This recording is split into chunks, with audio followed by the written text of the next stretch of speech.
In this video, we're going to be looking at how to capture remote sessions. For example, it might be that you need to record an interview or a guest lecture from an individual who, for whatever reason, needs to do this online. So there's lots of platforms out there to enable you to do this. Today, we're going to be looking at Zoom, one of the most popular video conferencing solutions available, and really focusing on some of the best practice around capturing high quality audio and video. So let's jump in. Okay, let's start by getting some context and by looking at an example of a video interview conducted remotely over Zoom.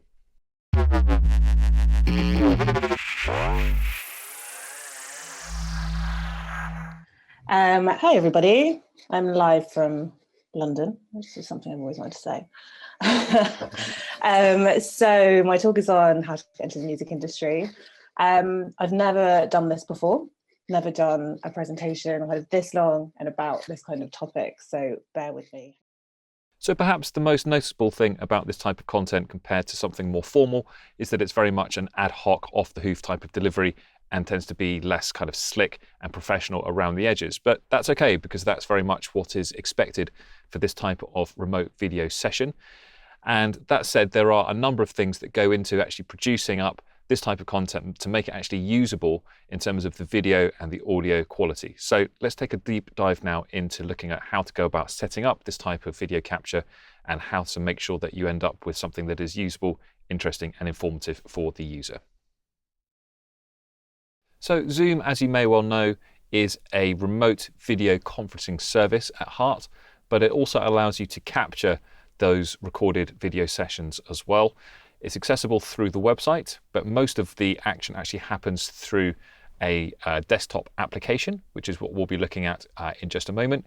Anyone can sign up for a free Zoom account, and that will give you up to 40 minutes of uninterrupted video conferencing. But if you need more than that, you will need to upgrade to a paid plan. And that may depend on your organization and how many minutes and things like that and additional functionality that you actually need.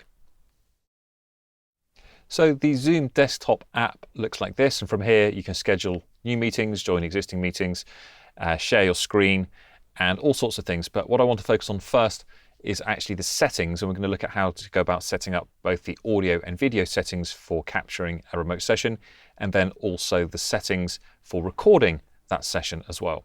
You can access these by clicking on the little gear icon at the top right here. And then on the left-hand side here, you can see all the different settings that we have available to us. So we're just going to start by going into video. And from here, I'm actually using my phone, which within this operating system, I can actually use my phone directly just plugged in. If that is not an option for you, you can also perhaps select a webcam, which you may have built into your computer or laptop, or there's other third-party apps that allow you to take a phone and turn it into a virtual camera, such as the Elgato virtual camera option that I have here as well. You'll notice that I have a DBS background, which I'll show you how to do in just a moment. And you can see, because I'm using the green screen capture to be able to produce this video as a floating head, you can see that that is also the kind of leaking around my headphones a little bit. If I was making a video presentation and capturing this remotely, I wouldn't actually necessarily have a green screen behind me, so you wouldn't have that type of effect there. We've also got options here to touch up my appearance. If I turn that off, you can see me in all my glorious detail, so you might want to have that on just to smooth out some of the rough edges a little bit. And you can adjust for low light and other things as well. But primarily, it's just about setting up a camera in order to be able to capture yourself on the Zoom call. Let's take a look at audio settings. Now, from within the audio settings, you need to select, obviously, the microphone. You can see here my level coming in and kind of reading out as I'm talking now.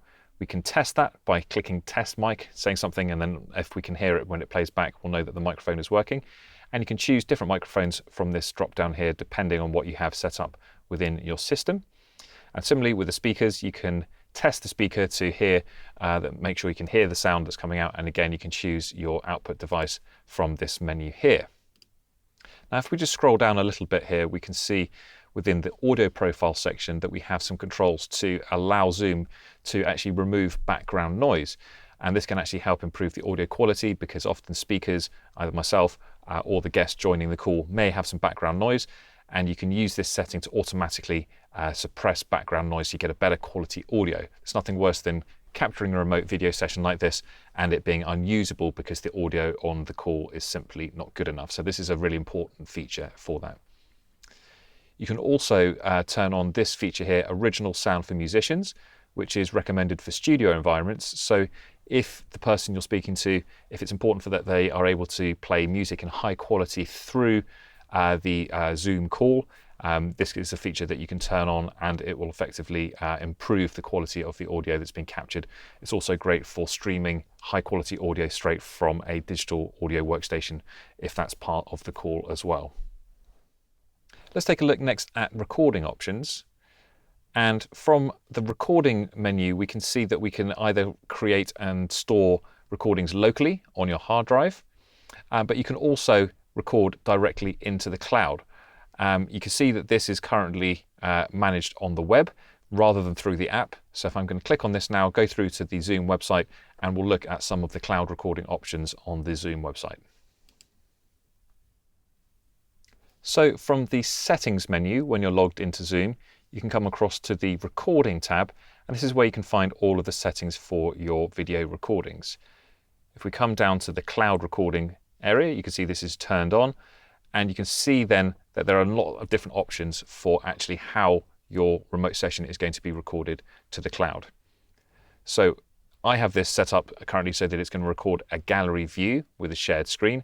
And as we see, if we put our mouse over this little question mark, gallery view is the default view. When someone is sharing their screen, the active speaker will show on the top right hand corner of the shared screen, and that's exactly how we saw it in the previous example. And that's a great way of doing it because it gives you the ability to see the speaker, but then when they're sharing the screen, that we actually have the ability as the user and from the recording perspective of having that full screen presentation available to us. We can actually choose, however, if we didn't want that, to record these separately, but then you're going to be left with multiple video files at the end, which you might then need to edit together. You might choose to want to do that, but it is going to require a little bit of extra work at the end of the recording. We also have options for recording the audio as well. So we can either record these as separate audio files for each participant, and that can be useful if you have lots and lots of different speakers and you want to be able to capture the individual voices of those participants separately. But for most purposes, it's okay just to record one audio file for all the participants as well. One other option to consider as well is having automatic recording turned on. This way that every time you start a recording or a session, it will automatically begin recording in the cloud so you never lose anything. And if you come across to your recordings tab here, you can see a full list of all the recordings that have been captured into the cloud as well. These have been obscured for privacy purposes. Returning to the Zoom app and coming back into settings and navigating to the background and effects tab, we can find where we can add in our own custom backdrops. There are the options just to kind of blur your backdrop or to use some of the photo ones, but for a more professional finish, you might choose to use a branded backdrop like the one I'm using here.